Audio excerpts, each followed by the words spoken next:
Saludos y bienvenidos a este nuevo episodio de Verdad y Fe. Mi nombre es Rick Lipset y quiero darle la bienvenida a el episodio número 170 con la pregunta: ¿en Israel se fumaba marihuana? Una pregunta interesante y una pregunta que suena muy dura, pero es importante contestarla. Y es que conocemos personas que afirman que en la Biblia se habla del cannabis. Ellos alegan que los sacerdotes israelitas lo utilizaban el cannabis como parte de los componentes para quemar delante de la presencia de Dios.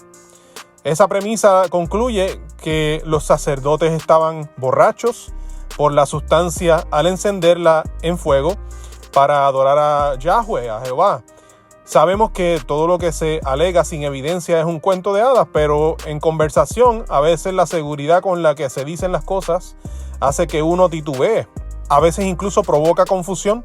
Así que este es un tema importante de descifrar. Miren lo que dice Éxodo capítulo 30, versículos 22 y 23. Luego el Señor le dijo a Moisés: recoge especias selectas, 6 kilos de mirra pura, 3 kilos de canela aromática, 3 kilos de cálamo aromático. Si el texto original habla del cálamo, se refiere a una especie de caña cuyo tronco o ramas se utilizaba como herramienta para escribir o para hacer flautas. En el caso del cálamo aromático, sus raíces son medicinales y el aceite producido por esta es de olor agradable. Una lectura de varias traducciones nos muestra que a veces se le llama caña, otras veces se le llama cálamo. Cuando vemos la traducción literal, directa del hebreo, o sea, la equivalencia formal, al inglés, la palabra utilizada es cane of sweet, que en español sería caña dulce. De ahí que en la Nueva Traducción Viviente dice cálamo aromático, que es la variación de la especia cuyas raíces son medicinales y aromáticas. Es importante conocer que no es el único pasaje bíblico donde se hace mención al cálamo aromático. O sea que ahorita leíamos Éxodo capítulo 30, versículos 22 al 23, pero ese no es el único lugar.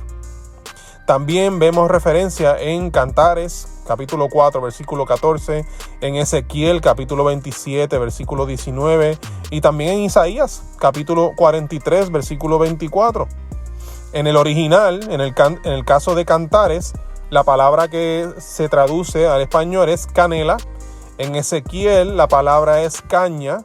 Y en Isaías, pues habla del cálamo aromático o de la caña dulce. Algunos académicos, como el Dr. C. Crichton en el 1903 y Weston LaBarre en 1980, concluyeron que el texto ha sido traducido incorrectamente y que la palabra real que aparece, comúnmente traducida como caña o cálamo, es en realidad una palabra la cual etimológicamente se conoce como cannabis. Incluso han hecho la conexión con el hashish árabe, que es una droga de la familia del cannabis, la cual hoy día es vista como una droga recreacional. Ahora, la académica judía, que también es filósofa y rabina, Diana Villa, afirma que luego de sus investigaciones halló que la traducción que usan para llegar al cannabis es errónea. Ella cita los escritos del erudito Yehuda Félix, que se llama Biblical Vegetation o Vegetación Bíblica, publicada en el 1957. También cita a Nature in the Biblical Land, que es la naturaleza en la tierra bíblica, publicado en el 1992, y Spice, Forest and Ornamental Plants, o en español, Especias, Bosque y Plantas de Ornamento, que fue publicada en el 1997.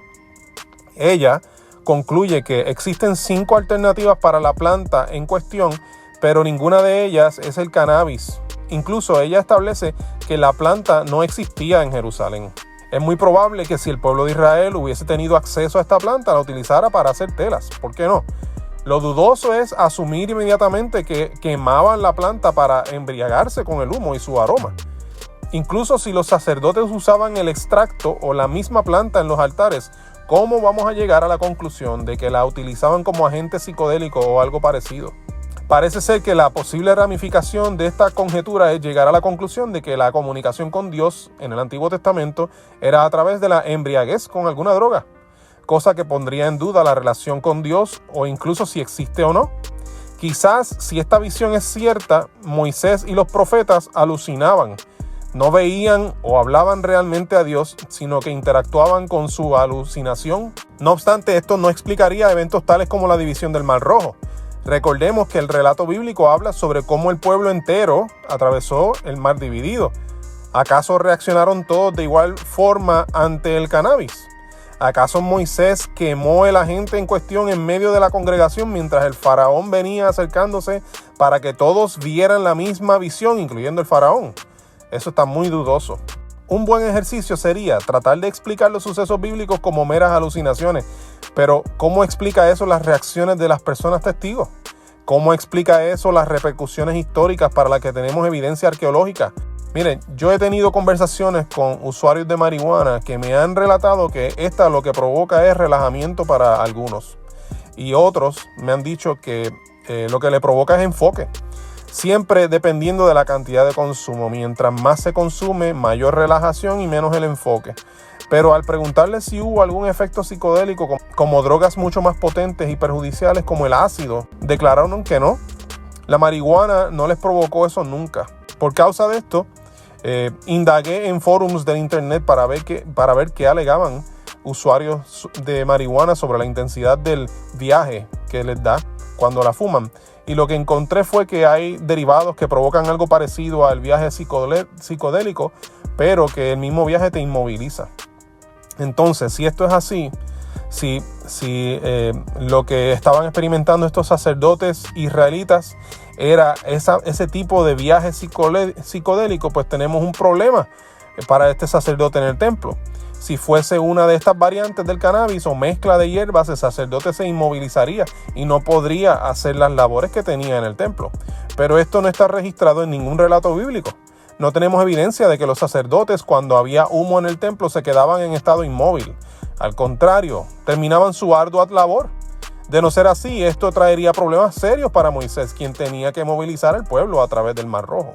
Si el propósito de traer este argumento de embriagamiento es refutar la relación con Dios e incluso la existencia de Dios que muestra la Biblia, el argumento se destruye solo con la llegada de Cristo. En el cristianismo, el antiguo sistema de ofrendas y sacrificios se anula. Simplemente ya no se hace.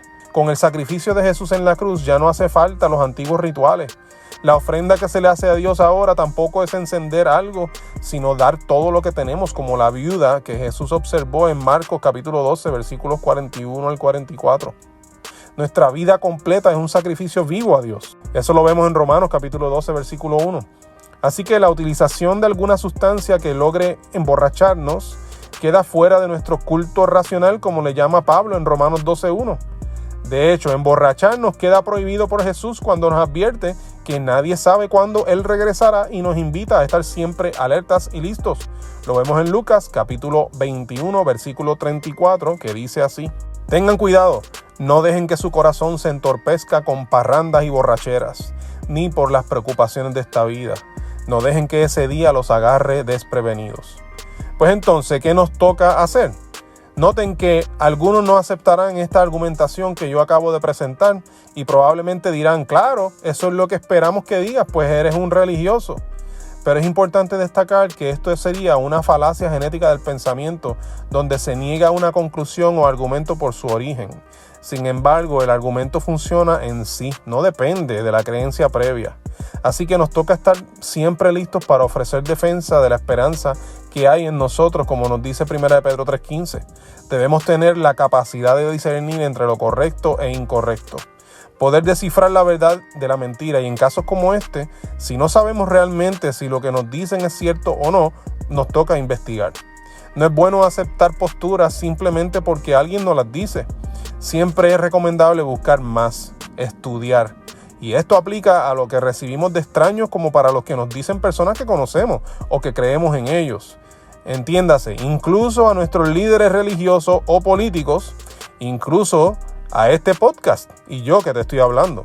Seamos buenos en escuchar y luego estudiar.